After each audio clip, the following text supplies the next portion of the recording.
जी हां, यूपी के पूर्व मुख्यमंत्री कल्याण सिंह की दूसरी पुण्यतिथि है आज और इसे बीजेपी मना रही है हिंदू गौरव दिवस के तौर पर। आपके साथ मैं हूं समीर अब्बास, मेरे साथ मेरी सहयोगी निधि वसंदानी भी मौजूद हैं। पहले बड़ी खबर आपको बता दें, कल्याण सिंह की पुण्यतिथि पर बीजेपी ने बड़ा कार्यक्रम रखा है।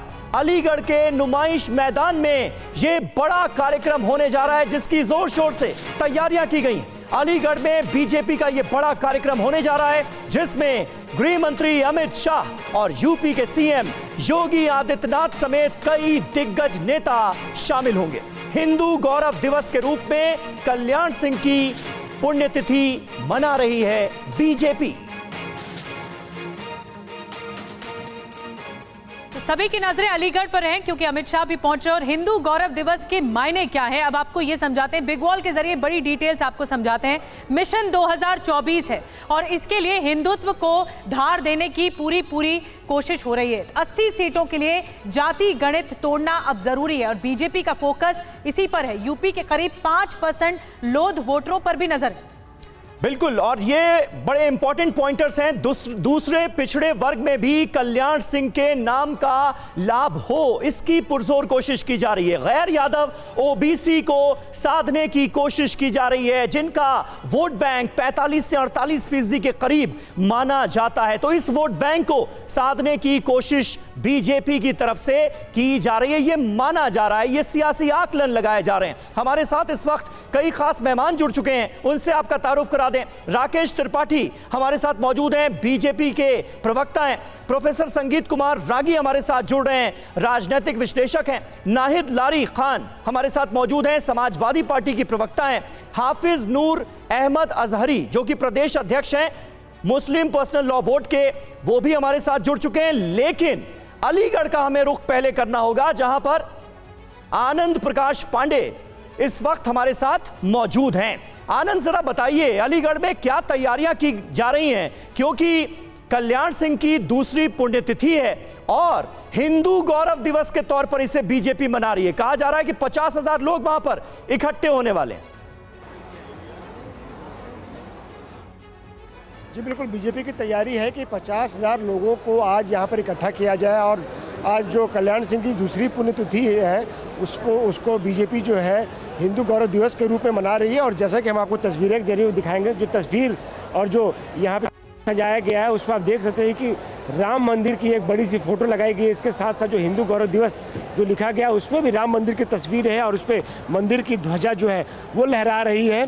दरअसल कल्याण सिंह को राम मंदिर आंदोलन का पुरोधा माना जाता है और कल्याण सिंह की जो सरकार गिरी थी वो इसलिए गिरी थी क्योंकि तब जो सुप्रीम कोर्ट में हलफनामा दिया गया था कि बाबरी मस्जिद का विध्वंस नहीं रोक पाए थे। यही कहते हुए जो तत्कालीन नरसिम्हा राव की सरकार थी उसने कल्याण सिंह की सरकार को गिरा दिया था और यही वजह है कि उसके बाद से ही लगातार जो लहर चली और बीजेपी जिस तरह से सत्ता में काबिज हुई और उसका असर हमें आज तक देखने को मिल रहा है। और यही वजह है कि आज जो हिंदू गौरव दिवस जो बीजेपी आज दूसरी पुण्यतिथि पे मना रही है और ये हर साल मनाया जाएगा, इसके जरिए बीजेपी वेस्ट यूपी का जो उसका मिशन लोकसभा है उसको भी धार देगी। खुद यहाँ पे अमित शाह भी आएंगे, उत्तर प्रदेश के मुख्यमंत्री यहाँ पे आ रहे हैं। उसके अलावा लगभग 1 दर्जन उत्तर प्रदेश सरकार के और साथ ही साथ केंद्र सरकार के मंत्री भी यहाँ पे मौजूद रहेंगे। और यहाँ पर टारगेट जैसा कि आपने बताया कि 50,000 कार्यकर्ताओं को इकट्ठा करने का रखा गया और धीरे धीरे कार्यकर्ताओं को जो नजर बना के रखिए। आप जिस तरह से बता रहे हैं 50,000 से ज्यादा कार्यकर्ता यहाँ पर आ रहे हैं,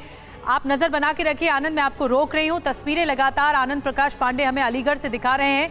हिंदू गौरव दिवस मनाया जा रहा है और अमित शाह भी होंगे, योगी आदित्यनाथ भी मंच पर होंगे। तस्वीरें आपको दिखाएंगे।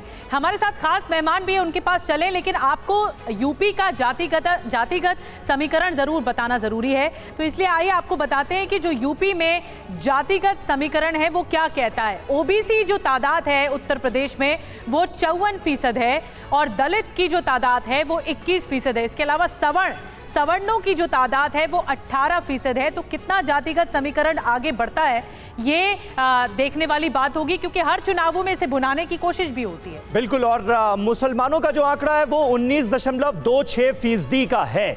लेकिन यूपी के पूर्व मुख्यमंत्री कल्याण सिंह लोध जाति से आते हैं, तो हम ये भी समझते हैं कि यूपी में लोध वोट कितना अहम हो जाता है। ये वोट बैंक जो है इसकी हैसियत क्या है। अगर हम लोध वोट बैंक की बात करें तो 4.9% यानी तकरीबन 5% ये वोट बैंक माना जाता है और इसका असर पश्चिमी यूपी और बुंदेलखंड के तमाम इलाकों में खासा नजर आता है। प्रभाव 40 से 50 विधानसभा सीटों पर पड़ता है और 20 विधानसभा सीटों पर लोध वोट बैंक को निर्णायक माना जाता है। निधि, बिल्कुल बड़ी बात ये कह रहे हैं और हमारे साथ खास मेहमान लगातार बने हुए राकेश त्रिपाठी। मैं आपसे इस बहस की शुरुआत कर रही हूं। 2024 का चुनाव है और उत्तर प्रदेश देश का सबसे बड़ा सूबा है, सबसे बड़ा राज्य है। 80 लोकसभा की सीटें आती है यहाँ से, तो नजर सभी पार्टियों की उत्तर प्रदेश पर होती है। लेकिन बीजेपी के लिए, क्योंकि हिंदू गौरव दिवस आप मना रहे हैं और हिंदू सम्राट के तौर पर, हिंदुत्व के नायक के तौर पर कल्याण सिंह हमेशा से जाने जाते रहे, तो 2024 में क्या हिंदुत्व के बल पर ही आप चुनावों में आगे बढ़ेंगे? लेकिन निधि, सबसे पहले तो आज आदरणीय बाबूजी जिनको हम लोग कहा करते थे उत्तर प्रदेश में, कल्याण सिंह जी, उनकी आज द्वितीय पुण्यतिथि है।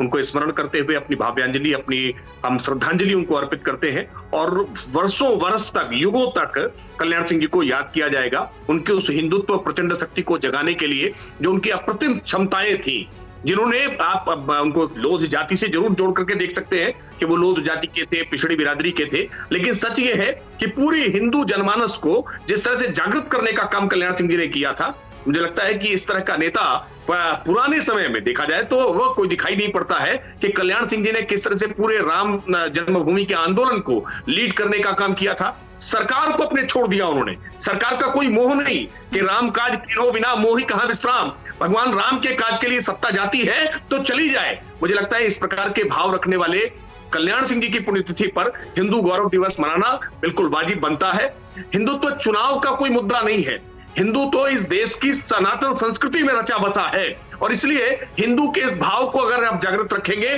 तो देश जागृत रहेगा, देश शिखर तक आगे बढ़ेगा। कल्याण सिंह जी ने अपने मुख्यमंत्री काल में उत्तर प्रदेश को जिस तरह से आगे बढ़ाने का काम किया, उत्तर प्रदेश में नकल मानते हैं ना कि फोकस हिंदुत्व है, चुनावों में फोकस हिंदुत्व है, आप मान रहे हैं ना ये? लेकिन केवल चुनावों में नहीं, हिंदुत्व पर फोकस रखेंगे तभी देश आगे बढ़ सकेगा। हिंदुत्व हमारी जो जीवन साहचर्य, जो हमारी जीवन जीने की पद्धति है ना, जिसमें हम पशु पक्षियों के साथ, वनस्पति के साथ, पूरी पारिस्थितिकी के साथ हम सामंजस्य बना करके जिस तरह से जीवन जीते हैं, इस पद्धति को अगर हम भूल जाएंगे तो भारत पिछड़ जाएगा। भारत अपने मूल्यों के आधार पर, इसी हिंदुत्व जीवन के आधार पर दुनिया भर में पहचाना जाता है। और इसी नाहिद खान हमारे साथ मौजूद हैं समाजवादी पार्टी का पक्ष रखने के लिए। नाहिद, किस तरह से आप देखती हैं हिंदू गौरव दिवस के तौर पर कल्याण सिंह की पुण्यतिथि को मना रही है बीजेपी काफी जोर शोर से, तमाम बड़े नेता अलीगढ़ पहुंच रहे हैं, 50,000 कार्यकर्ताओं का जमावड़ा लग रहा है और एक खास मैसेज देने की कोशिश की जा रही है वोटर्स को।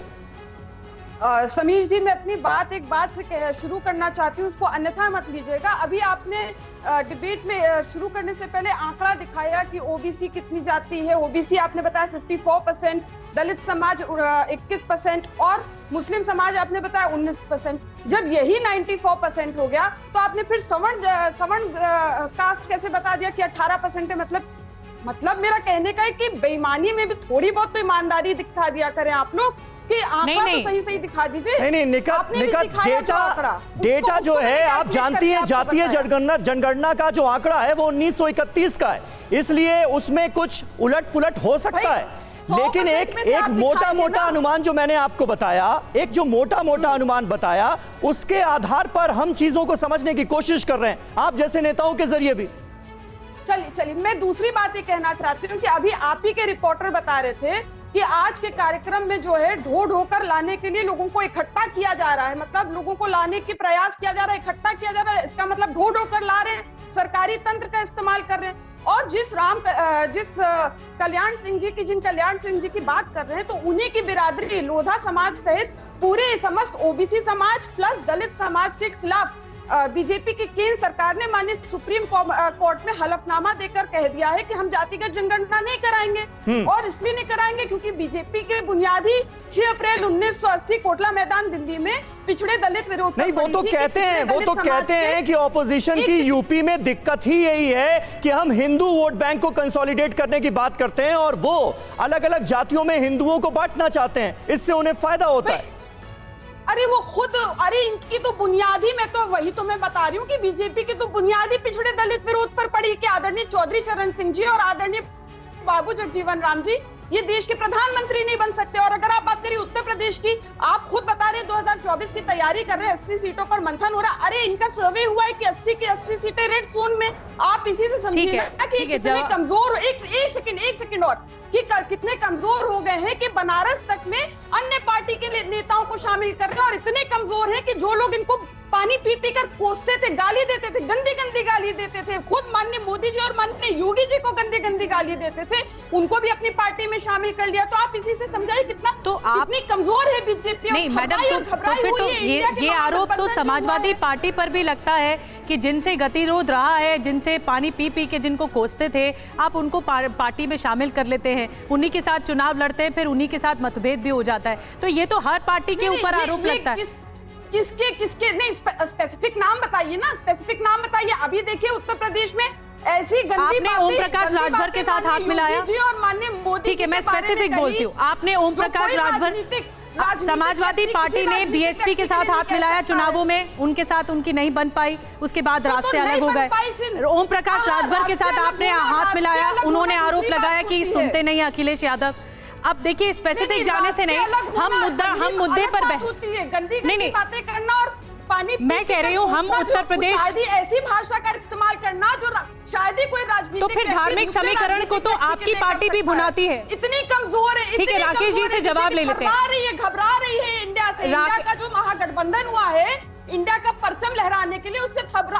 अच्छा ठीक है, इंडिया का परचम लहराने की आप बात कर रही हैं। अब जरा राकेश त्रिपाठी को भी सुन लीजिए। राकेश, लेकिन कहा यह जा रहा है कि आज जिस तरह का प्रोग्राम हो रहा है वेस्टर्न यूपी में, एक तरह से 2024 के चुनावों का आगाज आप लोग कर रहे हैं। 2019 में 6 सीटें वेस्टर्न यूपी से हारी थी बीजेपी, और इस बार लोध वोट बैंक को साध कर वो सीटें हासिल करने की ये कोशिश है, सही है? समीर देखिए, केवल इस कार्यक्रम से नहीं, भारतीय जनता पार्टी ने 2024 के चुनाव के मद्देनजर अपनी तैयारियां पहले से ही प्रारंभ कर दी है। भारतीय जनता पार्टी के हर वो, विशेष करके वो सीटें जिन सीटों पर बीजेपी पिछली बार चुनाव में परिणाम हमारे लिए नहीं हो पाया था, उन सीटों पर क्लस्टर बना करके पार्टी के केंद्रीय मंत्रियों का प्रवास और उनके साथ बूथों पर संरचना, हमने इसकी तैयारी विधिवत रूप से पहले ही प्रारंभ कर दी है। समाजवादी पार्टी का प्रशिक्षण कर रही है, अभी अभी उन्होंने अपनी टीम गठित की है। भारतीय जनता पार्टी बहुत पहले से अपनी टीम गठित करके हर बूथ स्तर पर केंद्र की नरेंद्र मोदी सरकार और एजेंडा हिंदुत्व का मुद्दा होगा, ये भी आप क्लियर कर रहे हैं? इस सभी अपना सवाल दोहरा दें। एजेंडा हिंदुत्व का मुद्दा होगा, ये भी आप क्लियर कर रहे हैं इस हिंदू गौरव दिवस के जरिए? हिंदुत्व का एजेंडा पॉलिटिकल एजेंडा नहीं हो सकता है। हिंदुत्व का एजेंडा सभी राजनीतिक दलों के लिए होना चाहिए। ये भारत के बहुत बड़ा स्टेटमेंट आप दे रहे हैं कि हिंदुत्व का एजेंडा सभी के लिए होना चाहिए। मैं नाहिद जी आपके पास आऊंगी और ये पूछूंगी कि क्या हिंदुत्व का एजेंडा समाजवादी पार्टी के लिए भी है? और लेकिन पहले मैं रिएक्शन चाहूंगी। प्रोफेसर संगीत रागी साहब हमारे साथ जुड़ गए हैं। संगीत रागी साहब, 5% लोध वोट बैंक है उत्तर प्रदेश में, और अगर 2024 के लक्ष्य को साधते हुए पार्टियां आगे बढ़ रही हैं, तो ये एक बड़ा आयोजन हो रहा है हिंदू गौरव दिवस के रूप में। जो पूर्व मुख्यमंत्री रहे, हिंदुत्व के नायक रहे, उनके पुण्यतिथि पर यह आयोजन किया जा रहा है। आप कैसे देखते हैं इसे? क्या ये वोट बैंक की पॉलिटिक्स है? देखिए, सबको इसका अपने अपने तरीके से अर्थ लगाएगा, बट मैं बहुत स्पष्ट हूँ। निश्चित तौर पर चूंकि अन्य पार्टियां जो है वो हिंदू समाज को टुकड़े टुकड़ों में, जातियों में विभक्त करके दिखाती हैं और टुकड़े टुकड़े में वो बांट करके वोट की गणित को साधती हैं, तो भारतीय जनता पार्टी का प्रयास ये बिल्कुल हो रहा और होना भी चाहिए कि जो हिंदू है वो एक कंसोलिडेटेड वोट बैंक की तरह काम करे। और मैं राकेश त्रिपाठी जी की बात से बिल्कुल सहमत हूँ। हिंदुत्व ही भारत का प्राण है, और वो यदि हिंदुत्व नहीं रहेगा तो भारत नहीं बचेगा। आपने मुसलमानों को ऐसा दिखाया जैसे मुसलमान जो है वो पूरा 19.23% जो है वो कंसोलिडेटेड है। आप उनकी भी जरा जातियां दिखा देते, उनके बारे में भी आपने तो ऐसा दिखाया है जैसे हिंदू जो है वो जातियों में बटा हुआ है। लोध हैं, नाई हैं, तेली हैं, शाह हैं, ब्राह्मण हैं, ठाकुर हैं। इसीलिए दिया क्योंकि बहस आज के आयोजन को लेकर हो रही है, इसीलिए मुस्लिम वोटर्स कंसोलिडेशन की बात नहीं हो रही थी, इसीलिए हमने जो आंकड़ा दिखाया वो जातिगत समीकरण के आधार पर दिखाया कि क्या पॉलिटिक्स होती है उत्तर प्रदेश में। मैं आपको एक और आंकड़ा, एक परिप्रेक्ष्य आपको देना चाहता हूँ। जब राजनाथ जी चुनाव लड़ रहे थे गाजियाबाद से, तो जो क्षत्रिय मुस्लिम कन्वर्ट कर गए थे इस्लाम में, उन्होंने राजनाथ जी को वोट देना जरूरी समझा। वो अपने आप को मुस्लिम से ज्यादा क्षत्रिय अपने आप को पहचान के रूप में ज्यादा अपने आप को करना चाहते हैं। ठीक है। तो चूंकि मीडिया दिखाती ऐसी है तो एक प्रकार का नैरेटिव बन जाता है। मैं सिर्फ इसकी तरफ इशारा कर रहा था। दूसरे मुद्दों पर आता हूं। देखिए, इसमें कोई दो राय नहीं है कि कल्याण सिंह जी सिर्फ लोध जाति के नहीं है, वो हिंदू गौरव के रूप में एक प्रतीक पुरुष हैं। और इसलिए उनके पुण्यतिथि पर यदि भारतीय जनता पार्टी आयोजन कर रही है तो दो बात बहुत साफ है, वह अपने नेताओं का सम्मान करना चाहती है। ठीक है, अपने नेताओं का सम्मान किया जा रहा है। आप ये कह रहे हैं। हाफिज नूर अहमद साहब हमारे साथ मौजूद हैं, Muslim personal law board of India से वो ताल्लुक रखते हैं। हाफिज साहब, किस तरह से आप देखते हैं इन बयानात को? बीजेपी की तरफ से खुलकर ये कहा जा रहा है कि भाई हिंदुत्व एक बड़ा मुद्दा है और बिना हिंदुत्व के आज की तारीख में देश की सियासत नहीं चल सकती। इसे आप कैसे देखते हैं, मानते हैं क्या? ये लोग देश में सिर्फ नफरत बांटने वाले हैं भाई। सही बात यह है, इनकी जमीन खिसक रही है, इसलिए ये लोग अब बाबरी मस्जिद के कातिल को ये लोग भुनाना चाहते हैं। इनका मकसद कुछ और नहीं है। इनका मकसद देश में नफरतें पैदा कर रहे हैं। अलीगढ़ जैसी जगह पे, जिस जगह पे ये लोग हिंदू गौरव के नाम से प्रोग्राम अपने कर रहे हैं, क्या है इनका मतलब? सिर्फ और सिर्फ एक समुदाय को टारगेट करना है, मुसलमानों को डराना है अपनी बातों से, अपनी तकरीरों से और अपने तरीकों से। इसके सिवा इनके पास कुछ अब बचा ही नहीं है। क्या करेंगे ये बुलेट ट्रेन के नाम से वोट, इनमें हिम्मत है तो बुलेट ट्रेन के नाम से वोट मांगे ना। 15 लाख रुपए। दानिश अंसारी ने कहा है कि पसमानदा मुसलमान हमारे साथ हैं। यूपी के कैबिनेट मिनिस्टर। कोई पसमानदा नहीं होता इस्लाम में, कोई पसमानदा नहीं, कोई अशराफ नहीं, कुछ नहीं। इस्लाम में सिर्फ मुसलमान है। कोई जैसे अभी संगीत रागी जी जाति की बातचीत कर रहे थे, मैं तो संगीत रागी जी से का बड़ा एहतराम करता हूँ, बड़े काबिल शख्स है ये। मैं उनसे बड़े अदब से कहूंगा, संगीत रागी जी हिंदू समाज में जिन दलितों को आज आप हिंदू कराने की साजिश कर रहे हैं, वो लोग उनके लोगों को मंदिरों में, आपके ही मंदिरों में घुसने की इजाजत नहीं है। हमारे यहाँ कुछ ऐसा नहीं है। हमारे यहाँ किसी भी कबीले से ताल्लुक रखता हो, हर शख्स मस्जिद में जा सकता है। और किसी का भी बेटा हाफिज आलिम मौलाना है तो वो आगे खड़े होकर नमाज पढ़ाता है। हमारे यहाँ कोई इस तरह का भेदभाव नहीं है। आप अपनी आइडियोलॉजी हम पे क्यों थोप रहे हैं? ठीक है, जवाब ले लेते हैं। संगीत रागी बोलिए।